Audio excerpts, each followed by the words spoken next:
बच्चों, आज हम बात करेंगे beta function and gamma function की बात करेंगे। ये बच्चों जो फंक्शन होते हैं ये एक विशेष प्रकार का इंटीग्रेशन ही है। मतलब आप लोग 12th क्लास में इनका नाम नहीं सुनते हैं, आपको लगता है ये क्या होगा, बट कुछ नहीं है। बीटा फंक्शन और गामा फंक्शन ये दो विशेष प्रकार के इंटीग्रेशन हैं। उन इंटीग्रेशन का नाम ही है, एक इंटीग्रेशन का नाम है बीटा फंक्शन और एक इंटीग्रेशन का नाम है गामा फंक्शन। एक एक करके हम दोनों को बताएंगे। सबसे पहले हम बीटा फंक्शन को बताएंगे, इसको डिफाइन करेंगे, और उसके बाद में हम गामा फंक्शन को डिफाइन करेंगे। ये सिंपल विशेष प्रकार के इंटीग्रेशन है, उनका नाम है केवल बेटा, है ना। तो देखो बच्चों, पहले हम बात करते हैं बीटा फंक्शन की।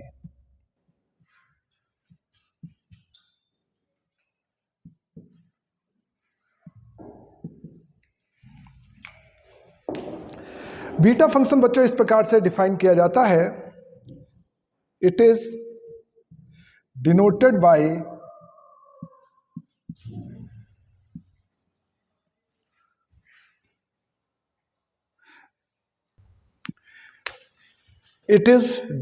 Bye beta M N.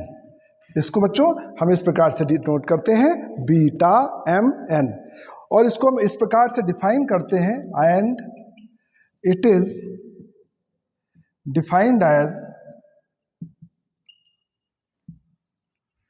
ये बीटा एम एन बेटा हमारा ऐसे डिफाइन किया जाता है, ये बीटा एम एन ये बराबर होता है एक इंटीग्रेशन के जिसकी लिमिट रहती है हमेशा 0 से 1। मतलब एक विशेष प्रकार का इंटीग्रेशन है, इसी का नाम है बीटा एम एन, और ये होता है 1x to the power m minus 1 और 1 माइनस एक्स की पावर n माइनस 1 dx।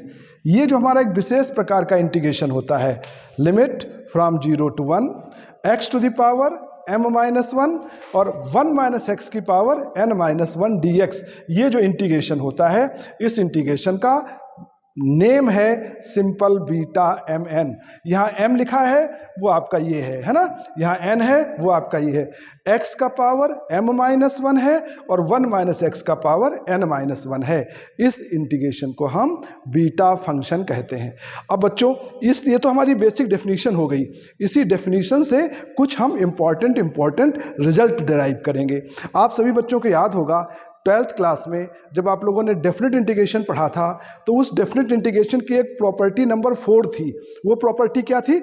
आप सब बच्चों ने ये पढ़ा था 12th क्लास में कि इंटीग्रेशन 0 से लेकर a function of x dx। आप इस इंटीग्रेशन को लिख सकते थे 0 से लेकर के a function of a minus x dx।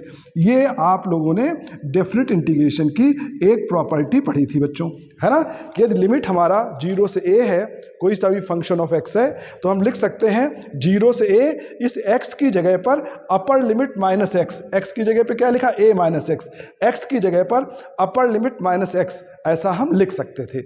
अब बच्चों ये तो हमारी बेसिक डेफिनेशन हुई।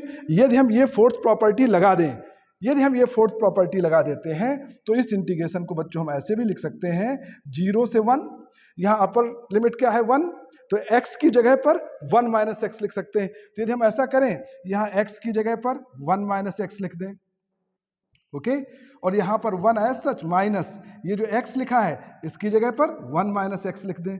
यदि हम ऐसा करें तो देखो ये इंटीग्रेशन हमारा क्या हो जाएगा, दिस इंटीग्रेशन विल बिकम 0 से 1 माइनस एक्स की पावर m माइनस 1। इसको थोड़ा सिंप्लीफाई कर लो, 1 ये माइनस साइन अंदर जाएगा, माइनस 1 ये माइनस माइनस प्लस का हो जाएगा, x n minus 1 dx। Minus 1 plus 1 cut गया। अब इस इंटीग्रेशन को आप ऐसे लिख सकते हैं 0 से लेकर 1। यहाँ पर देखो इसको पहले लिख लो, तो ये हो जाएगा x की पावर n माइनस 1, तो ये हो जाएगा 1 माइनस एक्स की पावर m माइनस 1 dx।